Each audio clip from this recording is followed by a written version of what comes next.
Hey guys, it's Christine, also known as IvyWinter. Thank you for joining me for another Disney video.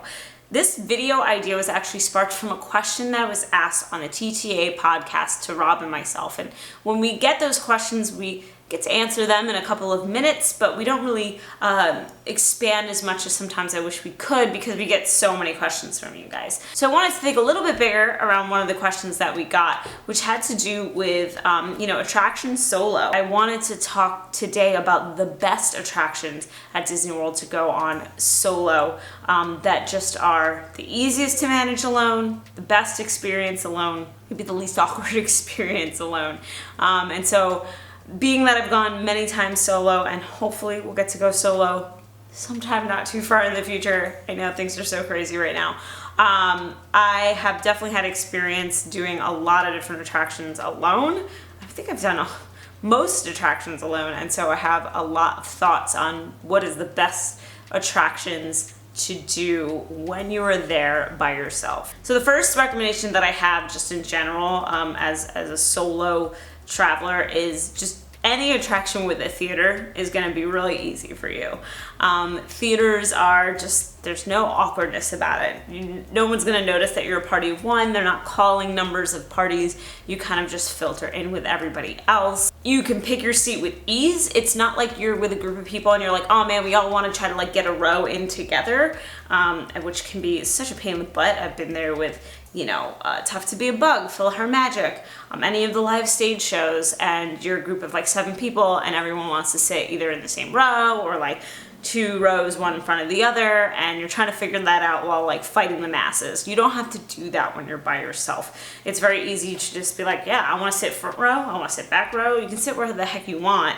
Chances are you're gonna find a spot. I mean, you're gonna probably sit with a family that you don't know, but nobody really seems to care or notice. You can do whatever you want to do. It's very easy when you're filtering in to just pick whatever seat you want because everyone else is trying to keep their family together.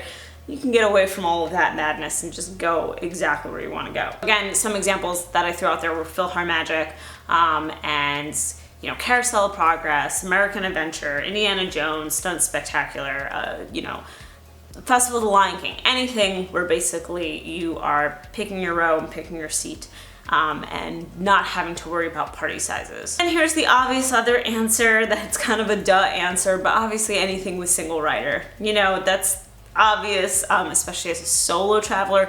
They're not so obvious sometimes to people who travel in groups. I still recommend it. If there's a really, really long line for something and you're willing to break up your group just to be able to experience it, I recommend it. I've done it with friends on Test Track.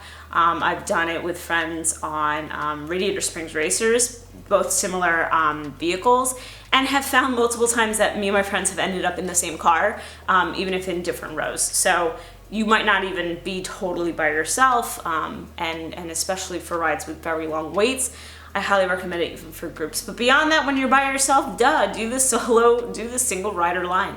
Almost every time it's gonna be the better option. What I kind of like about the single rider line, and can be found on Test Track, on Everest, on Rock and Roller Coaster.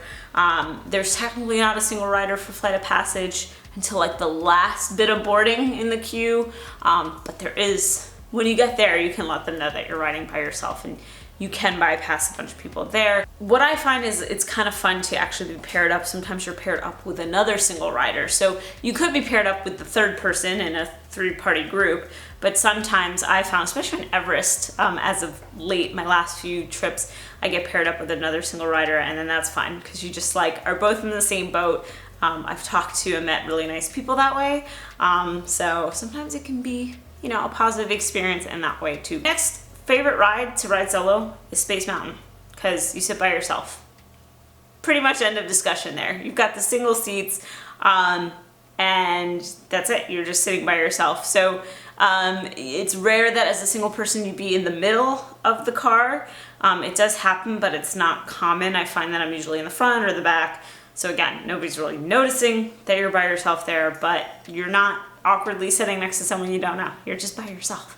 So to me, that's one of the best rides to do solo if you're worried about like awkwardness. Omni movers are great solo because they're almost always going to put you by yourself, or you can choose to be by yourself, right? So you board yourself essentially on Haunted Mansion, and you can get on Haunted Mansion in your own car very easily, unless you have a very confused kid, which I think happened to me once, who got into a car with myself. They didn't know where they should have been going, but that's rare. It doesn't happen often.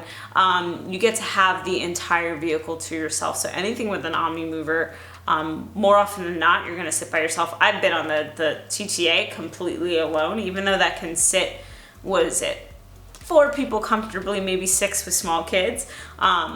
They've just given me whole cars by myself. Journey of the Little Mermaid, you usually do by yourself. Spaceship Earth, at least. There might be people like in the row behind you, but I've also just gotten whole cars by myself. And Nemo with Friends is another one. So all of those, you're almost 100% guaranteed to be able to enjoy on your own and not have to deal with anybody else. And my last favorite to do alone is Flight of Passage. Again, this has to do with like the type of seating. Your seating is a singular bike seat is how I would describe it. Like the thing that you get on, it's almost like a motorcycle.